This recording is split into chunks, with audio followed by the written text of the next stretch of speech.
You probably heard this 8,000 times that immigrants come to America to work hard, to save American economy, and to make America great. You know, it's a foolish logic. If immigrants want to work so hard, why don't they stay in their countries, work hard, and then they make those countries great, right? If you look at the official stats, you will see it says a completely different story.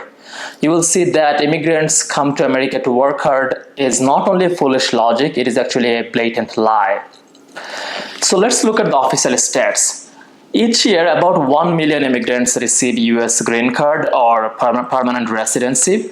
Stats says more than 84% of these permanent residents get their permanent residency through non-employment route. Only 14% receive permanent residency through employment. Only 14%. That is, they come to work. More than 45% receive US permanent residency as immediate relatives of US citizens. 21% receive as residency under family-sponsored preferences. More than 13% get it as refugees because their countries are in conflicts or war. Hundreds of thousands of these so-called refugees come from the countries like Somalia, Afghanistan, Iran, Yemen, or Iraq, where people chant death to America on daily basis on every Friday prayer, who hate Western culture, hate Western values. Just in 2021, Democrats brought more than 231,000 Afghans as refugees in America, and they want to eventually give these people citizenship. The same way hundreds of thousands of Somalis ended up having US citizenship. No skills required, no educational qualifications required, nothing required, just so-called refugees with fundamentally conflicting culture and values, but still they are getting US citizenship. 99% of Afghans, if you look at the stats, 99% of Afghans support Islamic Sharia law. That is, girls need to wear hijab, dress in Islamic way, no free mixing of guys and girls, no music, no concert, no nightclubs, no drinking, no dancing, no statues of human or any living creatures, death penalty for blasphemy or death penalty for apostasy, that is leaving Islam, and the list goes on. These are the people US brought in America. Just few years ago, Democrats brought them here, more than 231,000. So statistically, 99% of these people support Islamic Sharia law. So you brought thousands of them in America.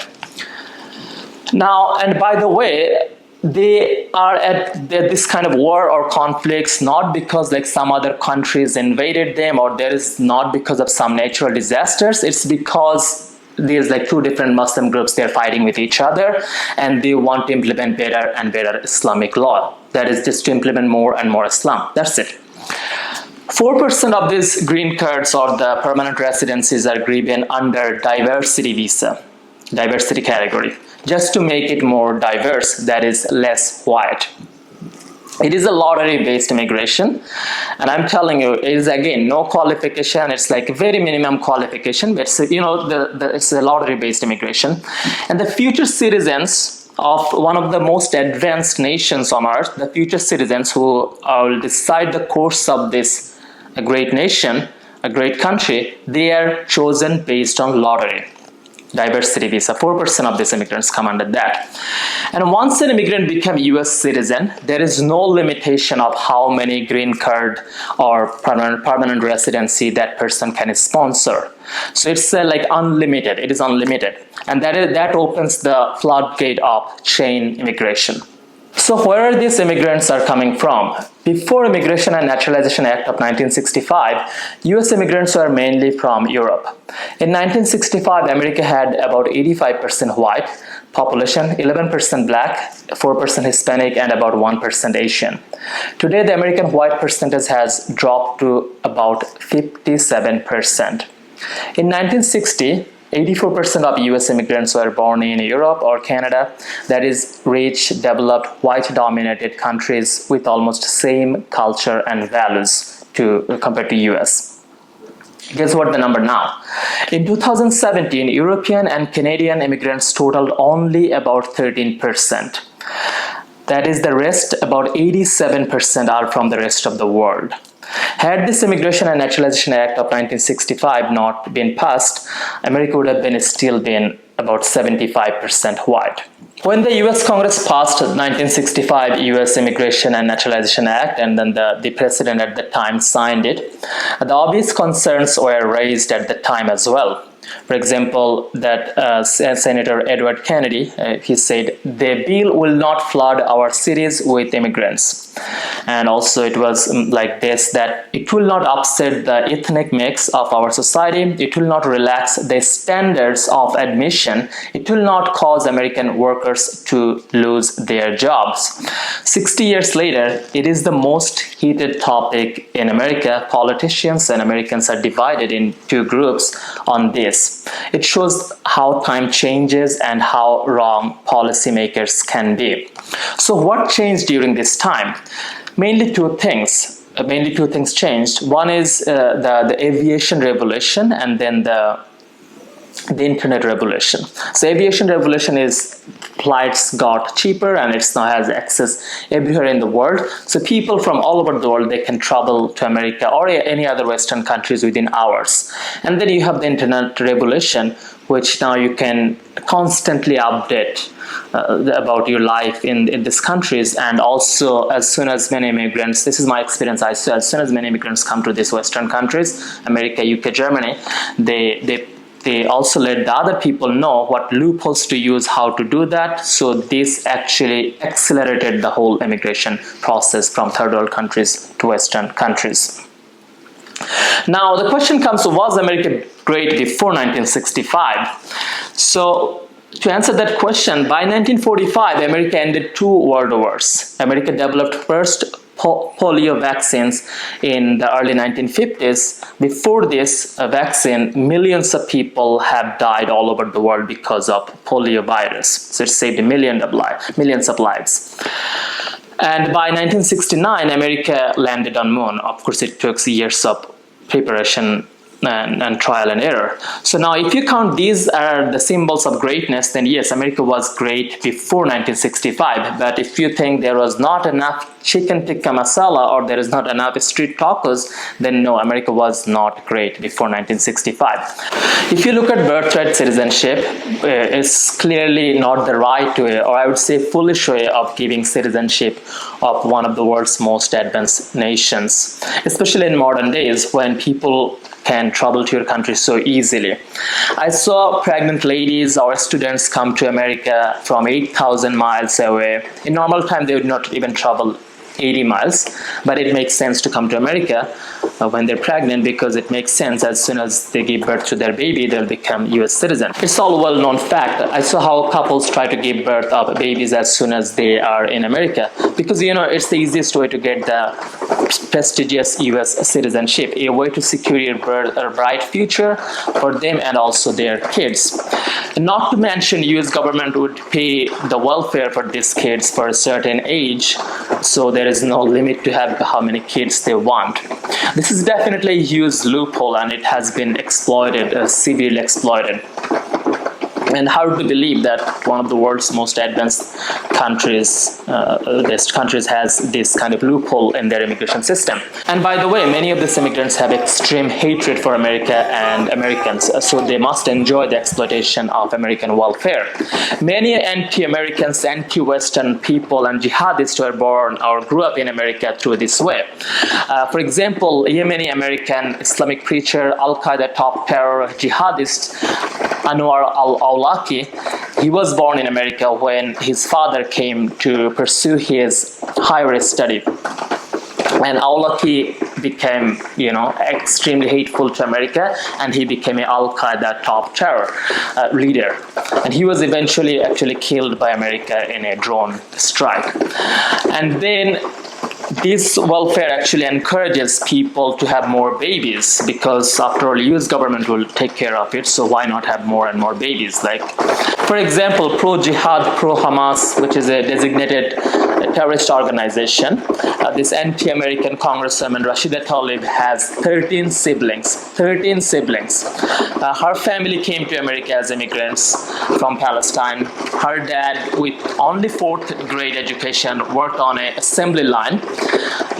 in a Ford Motor Company plant. And by the way, he was able to have 14 kids. You know it very well how that's possible. Now you can see how they are returning that favor. And then you will see many immigrants communities have higher number of kids compared to the traditional American families, because there is this dependency on the government welfare, and also this mentality of demographic overtake. That if the Swedish population maintains its negative and the Muslim population maintains, Muslims have, mashallah, the average of what, 5, 6, 7 kids, right? The average, mashallah, that's for secret weapon, I say. That the prediction is, this is the halal secret weapon, guys, huh? So nobody take the video and miss it. Halal secret weapon. It's not our fault we have more kids, guys. You want to do whatever you want to do. It's all halal, alhamdulillah. So if the projection continues, I was told by one of the local counselors there that within one generation, it is very likely that this city will almost be half Muslim. Because one of the main problems of this unchecked immigration is there is no check on cultural compatibility. If there are thousands of immigrants come from Europe, you don't need that much concern because they have same or similar culture and values. But if the immigrants come from Afghanistan, Somalia, or other crazy Islamic countries, you have fundamentally different culture and values, so it's very obvious there will be clash at some point. Keep in mind, most of the wars or conflicts in the world, they are not for, I would say most of them are for oil or gas. Oil or gas are part of it, but they are mainly cultural or religious conflicts. Not every cultures are equal, not every cultures are compatible, not every culture respect the white European culture or the Western civilization or the Western culture and values. So cultures all over the world are not the same. The wars and conflicts in Afghanistan, Syria, Yemen, or Nigeria, they are mostly cultural or religious conflicts. If you look at the Taliban in Afghanistan, they're not fighting to get more oil or gas. Sure, oil and gas is part of it, but their main goal is to stay in power and establish more and more Islamic Sharia law. Even though Afghanistan is almost 100% Muslim majority country, but still they want more and more Islam. It is the same with Islamic State and other jihadist groups in Syria or Yemen. They want to implement more and more Islam. It is the same with Islamic leaders in Iran, Yemen, and many other Islamic nations. They want to stay in power through brutality, through wars, conflicts. They want to implement more and more Islamic laws, strict Sharia laws. Oil and gas is not the main goal here. If you look at Al-Shabaab is a Somalia, Kenya, based jihadist terrorist organization.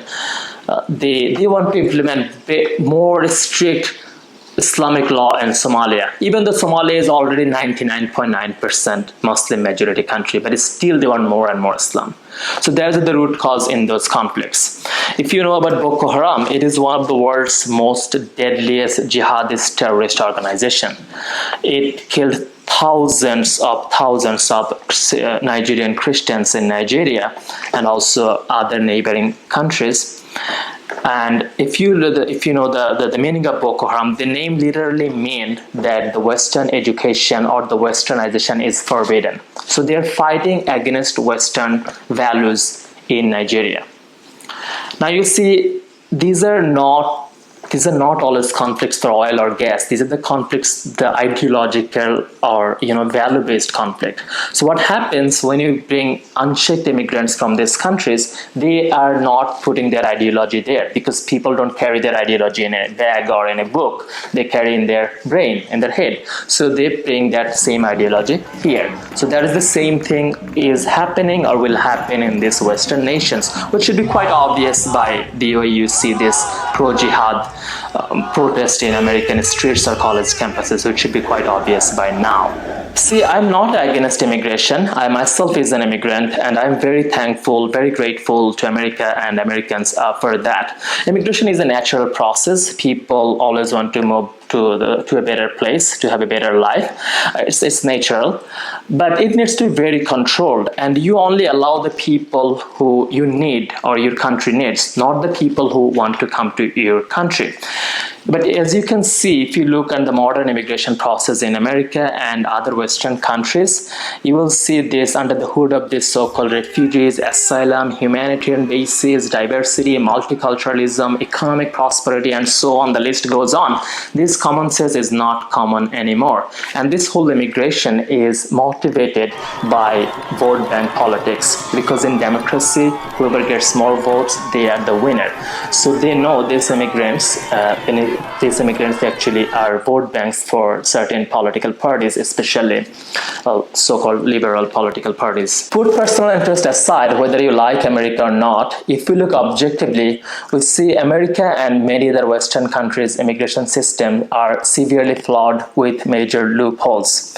America is a big country and it has the world's largest economy, so these impacts are not immediately visible. Still, the question is how long the system can sustain before it faces severe issues like Sweden, Canada, France, Germany, or the UK. How long America and many other Western countries can endure as the clash of civilization, clash of culture intensifies, which already turning or may turn many of these beautiful Western countries into war zones like Lebanon, Afghanistan, Somalia, Yemen, or Syria.